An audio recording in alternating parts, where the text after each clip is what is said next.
Keeping quiet by Pablo नेरूडा।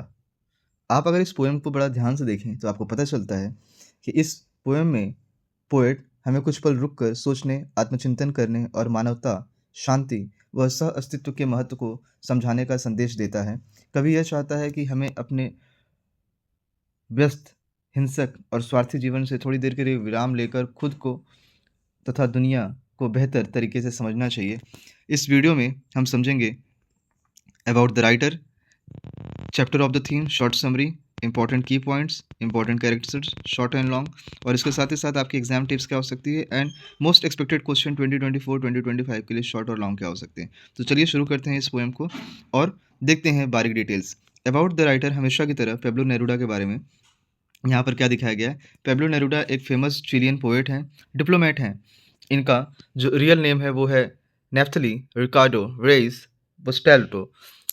इन्होंने बहुत सारी पोएम्स लिखी हैं जो कि लव, पीस, ह्यूमैनिटी और नेचर के बारे में हैं। इनका ऐसा मानना है कि पोएट्री समाज में सोशल चेंज ला सकता है।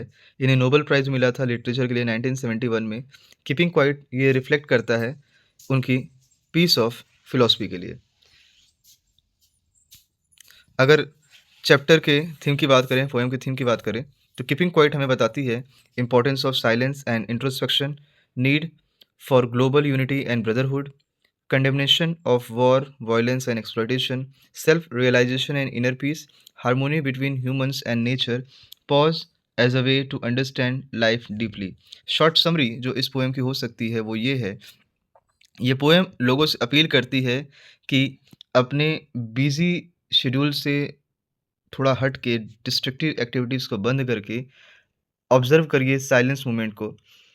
ये हमें ह्यूमंस के इंट्रोस्पेक्ट्स को बंद करने के लिए, कुछ वक़्त को रोकने के लिए और रियलाइज़ करवाती है उनके मिस्टेक्स को और प्रमोट करती है पीस को। पोएट का ऐसा मानना है कि अगर लोग शांत रहें, साइलेंस रहें, बिना बेवजह के झगड़े में अगर ना फँसें, तो लोग यूनाइट हो सकते हैं, उनके घाव भर सकते हैं और साथ ही साथ इनकरेज कर सकते हैं हार्मोनी को with the nature. Important key points about this poem: silence helps in self realizes, poet ask for counting till 12, symbol of unity. No language barriers during the silence, criticism of war and materialism. Nature teaches renewal and balance. Science is not death, but life affirming. Important characters, तो 3 important character आपको यहाँ पर मिलते हैं। पहला है खुद the poet speaker, दूसरी है ह्यूमैनिटी, तीसरा है नेचर। अगर आप पोएट की बात करें तो पोएट वॉइस ऑफ पीस है यहाँ पर, जो कि विजडम से बात कर रहे हैं, विजडम के बारे में बात कर रहे हैं। ह्यूमैनिटी, ह्यूमैनिटी यहाँ पर एक्सप्रेस कर रही है busy, violent and disconnected people के बारे में। नेचर, नेचर यहाँ पर बात करती हैं symbol of healing, renewal and balance. तो अब अगर आप स्टार्टिंग के अभी तक इन तीनों सेक्शन में देखते हो तो आपको humanity, nature, peace, no destruction, इन्हीं सब चीज़ों के बारे में बात करते हैं, पेब्लो नेरूडा बात करते हैं। और ये जो सबसे मोस्ट इंपॉर्टेंट पॉइंट है जो आपको आपके एग्जाम में यूज़ भी करना चाहिए, that is poet ask for counting till 12, symbol of unity. ये बड़ा एक इंपॉर्टेंट सेक्शन हो सकता है क्योंकि बहुत सारे बच्चे ऐसे होंगे जो इसको लिखना भूल जाएँ, लेकिन आप मत भूलिएगा। कुछ चीज़ें आप पोएम एक ऐसा सेक्शन होता है जहाँ पर आप अगर कुछ अलग लिखते हैं तो उसके मार्क्स एक्स्ट्रा बनते हैं, और पोएट ने जो एक्सप्रेस किया है एग्जामिनर वही चेक करना चाहता है। शॉर्ट क्वेश्चन आंसर की बात करें जो पिछले 15 सालों में इस पोएम से पूछे गए हैं, सो पहला ही क्वेश्चन बनता है, what does counting till 12 signify? 2010 और 2016 का क्वेश्चन है। Counting till 12 signifies a brief pause of introspection. आत्मचिंतन करने के बारे में बात करते हैं कि जब हम 12 तक काउंट करेंगे तो हम अपना उस दौरान आत्मचिंतन करेंगे कुछ वक्त रुक के। इसके साथ ही साथ ये भी रिप्रेजेंट करता है unity of all human across the 12 month or zodiac sign, or encouraging people of worldwide to stop and reflect together। इसके साथ ही साथ वो जो 12 है ना, वो 12 मंथ या जॉडिक साइन के बारे में बात करते हैं, और साथ ही साथ लोगों को इनकरेज करता है, जो वर्ल्ड वाइड पूरी दुनिया में जो लोग हैं, कि वो वॉर को स्टॉप करें और साथ ही साथ एक दूसरे के साथ भाईचारे के साथ रहें। Next one, why does the poet ask us to keep quiet? 2012 और 2018 का क्वेश्चन है कि पोएट हमसे क्यों कहता है कि हम शांत रहें। पोएट हमसे शांत रहने के लिए इसलिए कहता है क्योंकि ये रिफ्लेक्ट करता है हमारे एक्शंस को और realize the harm caused by the violence and selflessness. कह रहे हैं कि अगर हम शांत न रहें, तो उस दौरान अगर हम वॉर करें या फिर हिंसा करें, स्वार्थी बने रहें, तो इससे किसी और का नुकसान नहीं है, इससे हमारा ही नुकसान है और हम पीस में कंट्रीब्यूशन नहीं करते। अगर हम पीस में कंट्रीब्यूशन करेंगे तो ये अंडरस्टैंडिंग है हमारी हार्मनी के लिए और साथ ही साथ हम ह्यूमन्स के साथ एक बेटर टुगेदरनेस डेवलप कर सकते हैं। Third question, what does the poet mean by no truck with death? 2014 और 2020 का क्वेश्चन आया हुआ है यहाँ पर। पोएट यहाँ पर क्लैरिफाई करता है कि silence does not mean death और इनएक्टिविटी। पोएट यहाँ पर ये बताना चाहता है कि समाज में साइलेंस को कमज़ोरी की तरह ना समझा जाए, जो कि समझा जाता है। कमज़ोरी की तरह ना समझा जाए, instead it's a conscious pause for self realisation and positive transformation, not lifelessness. कह रहे हैं कि कहीं न कहीं ये सेल्फ रियलाइज़ेशन है, आत्मचिंतन है और साथ ही साथ एक ह्यूमन्स का पॉज़िटिव ट्रांसफॉर्मेशन है। न कि ऐसा कि बस अब ज़िंदगी समाप्त हो गई, ऐसा कुछ नहीं है। अगर आप ऐसा सोच रहे हैं तो आप गलत सोच रहे हैं। फोर्थ क्वेश्चन जो इस चैप्टर में पूछा गया है बोर्ड एग्जाम में, how can silence bring unity? 2019 and 2022 का क्वेश्चन आया हुआ है। तो silence remove language barrier and significance. Silence हमेशा